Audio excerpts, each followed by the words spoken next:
Hey everyone, let's talk today about what it's really like to settle down in St. George, Utah. There might be some surprises for you if you're thinking about moving out here, good and bad surprises. So just stick around, we'll talk about some of those. Gather around, get your s'mores ready, because The electric warm fire, fireplace. ooh, it's burning, I'm sweating. Well, although I kind of am feeling it, even though... So this is like in your mind, Yes, basically. it's totally your body's in like, my there's mind. a fire right Yeah. behind us, and Yeah, because you can hear it, but it's not real. St. George it's a wonderful place. It's an interesting place, but everyone has their own experience when they come here. Like, I know a friend of mine actually came out here. They ended up not moving out here, and I remember her telling me that they went to a certain restaurant. I will not say which restaurant it is, but they were really disappointed.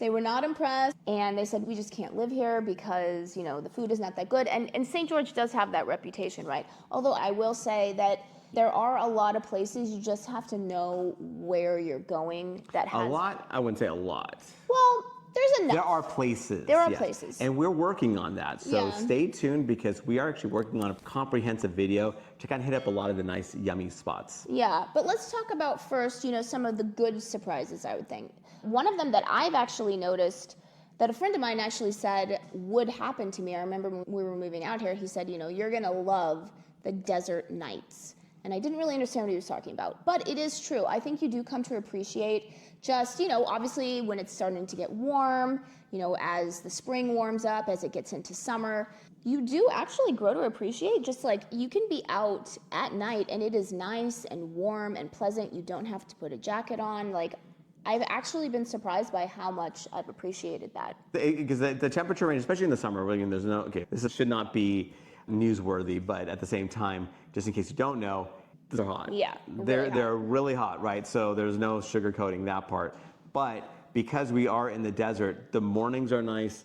The nights are actually it starts to cool off because you don't have that ocean that is keeping it perpetually steamy. Yeah. We actually, obviously we call it the dry heat, and it's not like something we just call it. Everyone calls it the dry heat, and it does keep that humidity down. Mm-hmm. Whereas, let's say you're, not to bash Florida or Texas, but at the same time, when you're there, they're known for not just the elevated temperatures, but also the steaminess, that suffocating water, that moisture that's in the air. And so it's never cool. It just is always hot. Whereas here, you do have that variation. And so the summer nights are pretty nice. And you're you're lounging by the pool, you're just enjoying yourself, you're going on walks.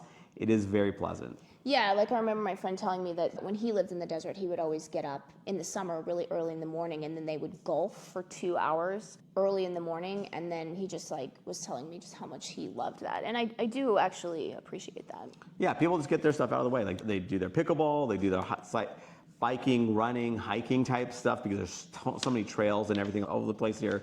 So, golfing is huge here. Yeah. People get a lot of that stuff out of the way in the mornings, and obviously you hunker down during the middle of the day because it's hot. Yeah.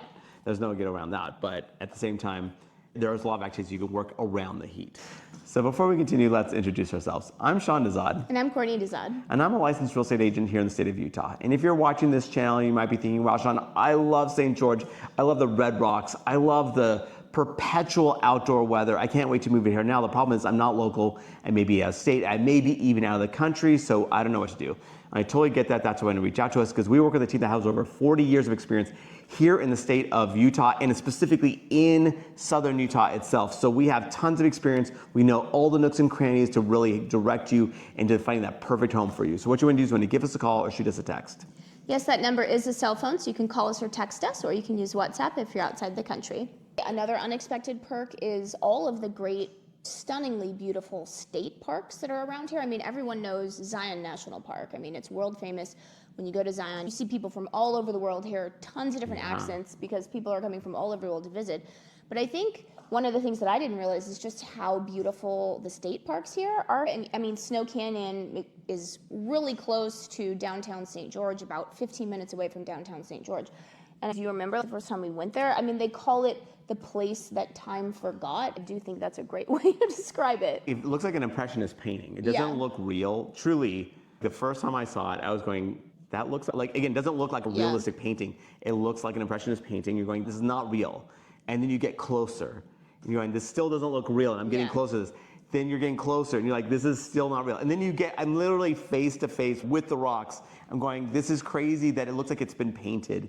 And this is just nature's beauty, like at its finest. Yeah, and the first time we went there, we were going on a hike with our kids, and I just remember we met this guy, and he was saying, he's like, yeah, it's so beautiful here. I come here every day. Like, Yeah, because it really is so close. Like, Yeah. Zion is fantastic, but it's about a 45-minute drive. So it's not like you're necessarily going to do that every day.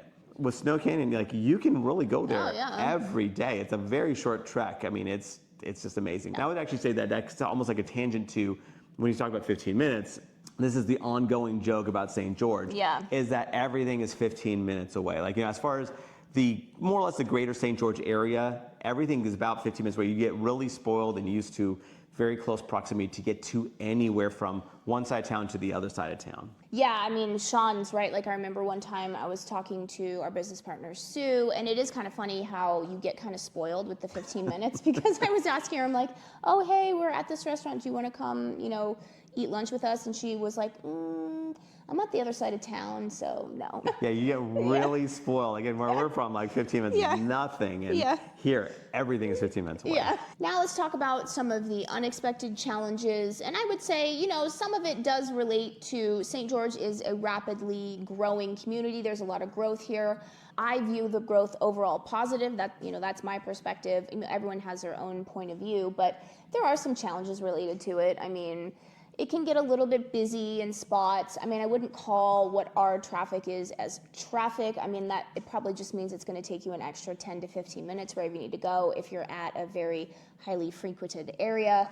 But, there's lots of like trucks around and semis and tons of dirt and rocks that's just being kicked up and that kind of stuff. Yeah, although I will say what is nice about this area, because sometimes if you're too small of an area, there's only one way to go. That's true. We're big enough where there are alternate routes. Like, we've definitely seen where roads have been getting worked on where it does back up and you're going, okay, this is driving me crazy. It's just way too backed up and I don't have the tolerance to deal with it. And so what's nice is that you're going, okay, well, this is maybe a little bit longer roundabout way of getting there, but time-wise, it's going to be shorter because, obviously you're avoiding that specific zone of construction. So we do have alternate routes to get to where we need to go. Yeah, and I don't know if this was unexpected, but obviously, one negative of the area is the super, super hot summers.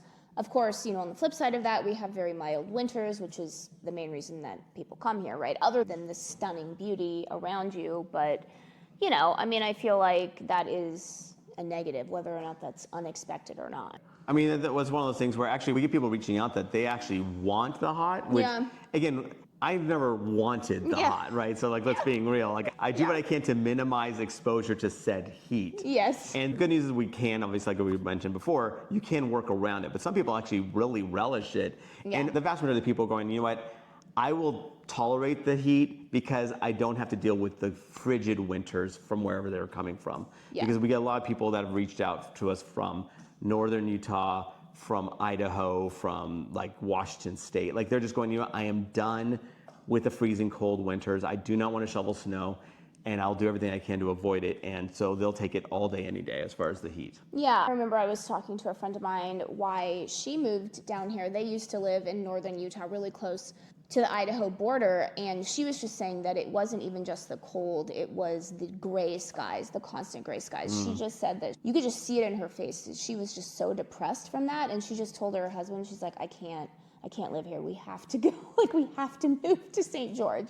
Yeah, it's funny because I've never lived in a climate that actually had perpetual gray skies. So, seasonal affective disorder, which is a real thing. Actually, I talked to an agent that her husband, I don't know, I think it was Washington, and it didn't affect her so much, but her husband, she could see him changing because he was really, truly affected by it. Yeah. Now, I just don't even want to take the chance of having to deal with that, so I avoid those perpetual gray skies. Yeah, I remember my sister, she went to college in upstate New York, and she would just complain about just how depressing it was, just so depressing all the time.